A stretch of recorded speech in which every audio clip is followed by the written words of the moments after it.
There have been scenes of devastation from Venezuela after two powerful earthquakes struck the country on a national holiday when most people were at home. The government says 188 people are known to have died, but experts fear that number could rise into the thousands as the extent of the damage becomes clear. This is the scene in Caracas right now, where rescuers have been searching through the rubble, where people have been heard calling for help. The epicentre of the earthquakes was to the west of the capital, Caracas, and the port city of La Guaria, just north of Caracas, is the worst affected area, with dozens of collapsed buildings. Shaking and tremors were felt across the north of the country. Vanessa Silva, the BBC's producer who's based in Caracas, now reports. The earthquake hit Venezuela early in the evening. Two massive quakes registering 7.2 and 7.5 in magnitude. Inside Bolivar International Airport, the powerful quakes are minutes apart. The worst affected, La Guaira, north of Caracas, building flattened, authorities calling it disaster zone. This is what was left of the 10-story Hotel Eduardo. Residents racing to get out of their buildings anywhere that was safe. We went downstairs. The scene was like a horror movie. We had to climb over the rubble, the building superintendent with the baby and all the neighbours coming down. But from that building, I only saw that one family got out. That thing was moving all over the place. We just bolted. Everything in the house got smashed. It's all a total mess now. We are in the municipality of Chacao, here in the city of Caracas, one of the worst affected by the two earthquakes that hit Venezuela on Wednesday. We can see the rescue labors on this building, along this area, many buildings with cracks on the walls. This is a residential area, this is a commercial zone too. A lot of restaurants work here. Emergency services were deployed to deal with the disaster, frantically trying to get to survivors buried underneath the concrete and rubble. People searching for loved ones, calling out their names, desperate for any news. As the search and rescue operations continued, the grim task of recovering bodies began. But survivors were pulled from the wreckage. Debo informar que el estado más afectado. I must inform you that the hardest hit state by this unprecedented seismic event is the state of La Guaira. There are tens of collapsed buildings and we're working hard to save as many lives as God allows us. The United Nations says there is indication of significant loss of life. I just want to know where my son is, whether he's trapped or at a shelter. I'm desperate. The governor said they were going to send heavy machinery, but look what time it is. They still haven't arrived. It's only the neighbours here helping.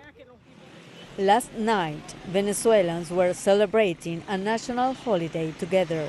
Now they are having to deal with the country's worst natural disaster in over 25 years. Vanessa Silva, BBC News.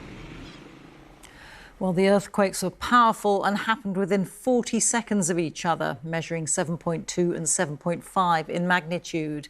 The second earthquake was the strongest to hit Venezuela in more than 100 years.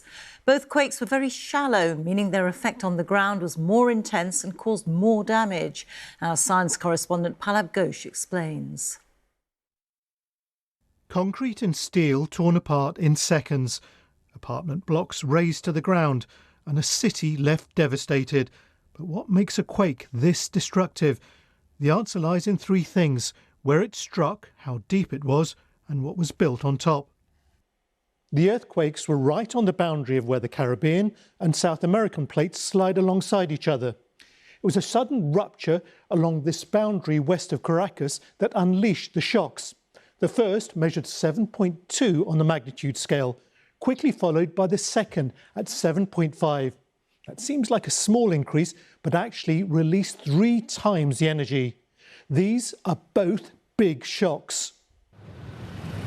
The earthquake in Myanmar in March last year was 7.7 and led to the death of more than 5,400 people. The Venezuela shocks were relatively shallow at around 10 kilometres below the surface. These cause more damage because there's less distance between the energy release and the buildings on the surface. The earthquakes here are shallow typically, and that does mean that they do a lot more damage because, well, it's just the distance between the earthquake and the surface where the people are. So if you're only 10 kilometres deep, you expect a lot more damage than you do if you're 50 kilometres deep. After a deadly quake in Caracas in 1967, the government began bringing in earthquake building codes, tightened sharply in recent decades. So the capital's most recently built tower blocks are engineered to withstand a quake like this. But the problem is 2/3 of the people who live in Caracas live in buildings not built to these standards. There have been several smaller aftershocks, and there are likely to be many more in the coming days and weeks. Palab Ghosh, BBC News. The earthquake was felt as far afield as Bogotá in neighbouring Colombia. Our Latin America correspondent Will Grant is in Bogotá for us. And Will, you've reported a lot from Caracas and you know the country well. This earthquake comes after some very turbulent times for Venezuela, doesn't it? Yes, it certainly does. I mean, it was only 2013 that the charismatic socialist leader Hugo Chavez died. And after that, there was everything from hyperinflation to the economic crash of the oil-rich nation to an exodus of young people. Between 20 and 25% of Venezuelans fled the country. That affects things like firefighting teams, hospital teams. After that, of course, let's come to this year. There were airstrikes in Caracas by Washington. The then President Nicolas Maduro removed from power at gunpoint in his pajamas. To say it's been tumultuous is an understatement. And now this. What has been interesting, and I think this is really the first test of the new relationship between the Delcy Rodriquez regime and the Trump administration, that the first nation she said had offered help was the United States, with $150 million and teams of rescue workers flying in from Los Angeles and Florida.